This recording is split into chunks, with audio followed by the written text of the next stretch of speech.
तो जैसे कि आप जानते हैं जो हमारा ये स्टमक होता है ये एक वाइटल, एक इम्पॉर्टेंट ऑर्गन होता है हमारे डाइजेस्टिव सिस्टम का। यह एक मस्कुलर हॉलो ऑर्गन होता है जो हमारे अपर एब्डोमेन के लेफ्ट साइड प्रेजेंट होता है। नियर अबाउट अगर हम इसके लेंथ की बात की जाए तो 12 इंच के आसपास अप्रॉक्स होता है। इसकी लंबाई और चौड़ाई की बात की जाए तो यहाँ पर ये 6 इंच का होता है। जैसे कि मैंने बताया ये एक मस्कुलर ऑर्गन है और हमने क्या पढ़ा है अपने कोर्सेज में कि जो हमारी बॉडी के अंदर जितनी भी तरह की मसल्स प्रेजेंट होती हैं उसको 3 कैटेगरी में क्लासीफाई किया जाता है। कौन कौन सी? Skeletal muscle, cardiac muscle, smooth muscle. तो यहाँ पर आपके लिए एक क्वेश्चन है कि हमारी जो स्टमक है वो कौन सी मसल कैटेगरी में आती है। ठीक है, जल्दी से मुझे इसका आंसर कमेंट पे लिख के बताइए। अब बढ़ते हैं आगे। यहाँ पर जो होता है जब स्टमक में आपका खाना पहुँच गया तो स्टमक की जो डाइजेशन प्रोसेस है, कैसे हमारा स्टमक किसी फूड आइटम को या किसी प्रोटीन सोर्स को डाइजेस्ट करता है, उसके लिए यहाँ पर 2 तरीके होते हैं। पहला होता है केमिकल डाइजेशन और दूसरा होता है मैकेनिकल डाइजेशन। तो एक एक करके हम बात करते हैं। पहले बात करते हैं केमिकल डाइजेशन की। ठीक है, किस तरह से आपका स्टमक केमिकल डाइजेशन करता है। तो यहाँ पर इस केमिकल डाइजेशन को प्रोसीड कराने के लिए आपका जो स्टमक है वह गैस्ट्रिक जूसेस रिलीज करता है। अब ये गैस्ट्रिक जूसेस क्या होता है भाई? तो यहाँ पर सिंपली मैं आपको बता दूं, जो गैस्ट्रिक जूसेस होते हैं ये सिंपली एक लिक्विड सब्सटेंस होते हैं, एक तरल पदार्थ होते हैं जो आपका स्टमक रिलीज करता है, आपके स्टमक के अंदर मिलता है। मेनली इसके अंदर 3 चीजें होती हैं। पहली क्या?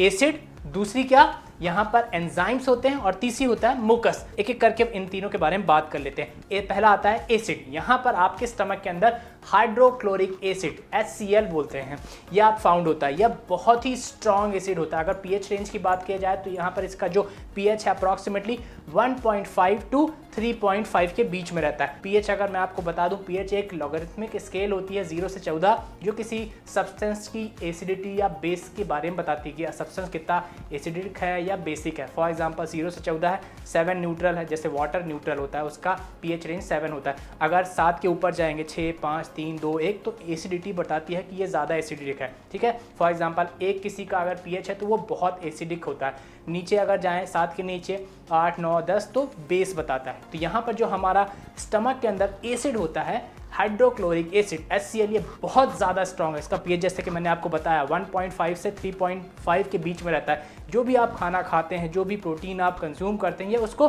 ब्रेक डाउन करने का काम करता है, उसको तोड़ने का काम करता है। ठीक है, दूसरा आता है एंजाइम्स। यहाँ पर जो हमारा गैस्ट्रिक जूसेस होते हैं इसके अंदर कई सारे एंजाइम्स आपको मिलते हैं। फॉर एग्जाम्पल पेप्सिन मिलता है। पेप्सिन हमारा जो गैस्ट्रिक जूस होता है, जो हमारा स्टमक है उसका मेन एंजाइम होता है। ये क्या करता है? आपके फूड को ब्रेक डाउन करता है, आपके जो प्रोटीन आपने खाया उसको ब्रेक डाउन करता है। वहीं बात की जाए दूसरा एंजाइम के बारे में तो प्रोटीज मिलता है। यहाँ पर जो ये प्रोटीज होता है ये आपका स्टमक भी रिलीज़ करता है, आपका पेनक्रियाज भी रिलीज़ करता है, आपका स्मॉल इंटेस्टाइन भी रिलीज़ करता है। प्रोटीज क्या होता है? प्रोटीज एक मेन एंजाइम होता है जो प्रोटीन को ब्रेक डाउन करता है। ब्रेक डाउन से यहाँ पर कहने का सिंपल से मतलब, जैसे कि मैंने आपको पहले ही बताया, जो प्रोटीन होता है यह एमिनो एसिड की चेन होती है, एक लंबी चेन होती है। ठीक है, इसको पॉलीपेप्टाइड्स भी बोलते हैं प्रोटीन को। तो इस लंबी चेन को, इस long chain of amino acid को तोड़ने का काम को ब्रेक डाउन करते हैं, मतलब लंबी चेन को शॉर्ट कर दिया गया। ठीक है, तो शॉर्ट चेन एमिनो एसिड में बदलने का काम करता है यह प्रोटीज एंजाइम। और एंजाइम की बात करें तो यहाँ पर लिपेस एंजाइम होता है। लिपेस मेनली फैट को ब्रेक डाउन करने के लिए होता है। ठीक है, ये थे कुछ एंजाइम जो आपके गैस्ट्रिक जूस के अंदर प्रेजेंट होते हैं। अब बात करते हैं तीसरी चीज जो गैस्ट्रिक जूस के अंदर प्रेजेंट होती है, वह है मुकस। फॉर एग्जाम्पल यहाँ पर मुसिन प्रेजेंट होता है। इसके मेनली 2 इंपॉर्टेंट काम होते हैं। पहला काम होता है लुब्रिकेशन, दूसरा इंपॉर्टेंट काम होता है protective layering formation. For example lubrication की बात की जाए तो जो मुकस होता है ये आपके फूड आइटम जो स्टमक के अंदर है उसके मूवमेंट को फैसिलिटेट करता है। जो आपके अंदर स्टमक के अंदर फूड आइटम पहुंच चुके हैं वो स्टमक के अंदर मूव हो सके ताकि वो अच्छे से पच सके, उसके मूवमेंट को अच्छे से कराने के लिए यहाँ पर ये मुकस हेल्प करता है। वहीं दूसरी चीज़ बात की मैंने फॉर्मेशन ऑफ प्रोटेक्टिव लेयरिंग। अब होता क्या है, जैसे कि मैंने आपको बताया कि स्टमक के अंदर गैस्ट्रिक जूस रिलीज होता है। गैस्ट्रिक जूस में मेनली होता है HCl जो स्ट्रॉन्ग एसिड है। तो इस एसिड के कारण आपके स्टमक के जो अंदर का सरफेस है वो जल ना जाए, वो खराब ना हो जाए।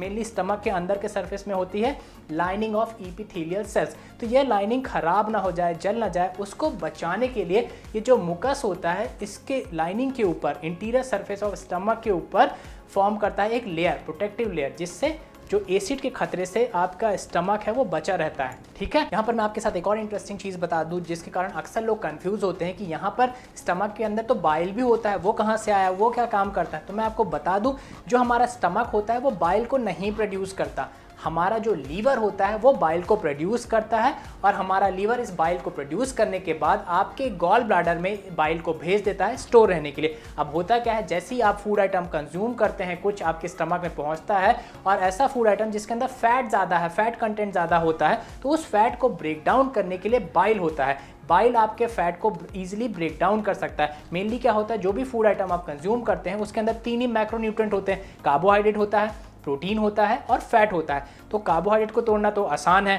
फिर उससे मुश्किल है प्रोटीन को तोड़ना, और सबसे ज़्यादा मुश्किल होता है, सबसे ज़्यादा हार्ड काम होता है इस फैट को तोड़ना। तो इस फैट को स्पेशली तोड़ने के लिए हमारा जो गॉल ब्लैडर जिसके अंदर बाइल स्टोर है, जो बाइल कहाँ से आया, लीवर ने भेजा उसको, या बाइल गॉल ब्लैडर समय समय पे स्मॉल इंटेस्टाइन के ऊपरी भाग डियोडेनम में भेजता है, जिससे फूड में मौजूद फैट्स को ब्रेक डाउन करने में मदद मिलती है। वैसे तो गैस्ट्रिक जूस में लिपेज एंजाइम होता है जो फैट को ब्रेक डाउन कर सकता है, तोड़ सकता है, उसे पचने लायक बना सकता है। लेकिन जब गैस्ट्रिक जूस से फूड में मौजूद फैट ब्रेक डाउन नहीं हो पाता तो हमारा स्टमक इस फूड को स्मॉल इंटेस्टाइन में भेज देता है। इस स्मॉल इंटेस्टाइन के ऊपरी भाग, जिसको डियोडेनम भी बोलते हैं, वहाँ पर जब फूड मिक्सचर जिसमें फैट मौजूद होता है वह आते हैं, तो इन फैट्स को तोड़ने के लिए गॉल ब्लैडर कॉन्ट्रैक्ट होकर सिकुड़ के अपने अंदर मौजूद बाइल को इस स्मॉल इंटेस्टाइन के ऊपरी भाग डियोडेनम में भेजता है। यह बाइल फूड में मौजूद फैट्स को ब्रेक डाउन करते हैं, तोड़ते हैं, उसे पचने लायक बनाते हैं। तो यहाँ पर आपने समझ लिया किस तरह हमारे स्टमक के अंदर केमिकल डाइजेशन होता है। अब आता है बात मैकेनिकल डाइजेशन, हमारे स्टमक के अंदर किस तरह से मैकेनिकल डाइजेशन होता है। तो यहाँ पर हमारा जो स्टमक है उसके अंदर मस्कुलर कॉन्ट्रैक्शन होते हैं, जिसको हम पेरिस्टाल्सिस बोलते हैं, जिसके कारण आपका जो खाया हुआ फूड है, जो प्रोटीन है, वो डाइजेस्ट होने में आपको मदद मिलती है।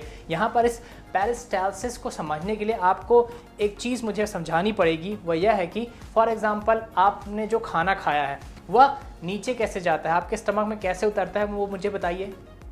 आप सोच रहे होंगे कि ग्रेविटी की मदद से उतरता है। भाई, आपने खाना खाया, ग्रेविटी की मदद से नीचे आ गया। तो यहाँ पर मैं अगर आपसे बात पूछूं कि आपने फॉर एग्जांपल आपने मस्त चिकन खाया खूब सारा, और चिकन खा के पेड़ में चढ़ गए और उल्टा लटक गए। और यहाँ पर जो लोग वेजिटेरियन हैं प्लीज़ बुरा मत मानिए, आप चिकन की जगह आप पनीर खा लीजिए, पनीर खा के पेड़ में चढ़ जाइए और उल्टा लटक जाइए, क्या होगा? आपने चीज़ नोटिस की होगी, देखा होगा कि अगर आप खाना खा के भी उल्टा लटक जाएंगे तो आपका जो खाया पिया है वो वापस आपके मुँह से बाहर नहीं आता है। क्यों नहीं आता? तो इसका सिंपल से आंसर होता है या पेरिस्टाल्सिस मूवमेंट के कारण।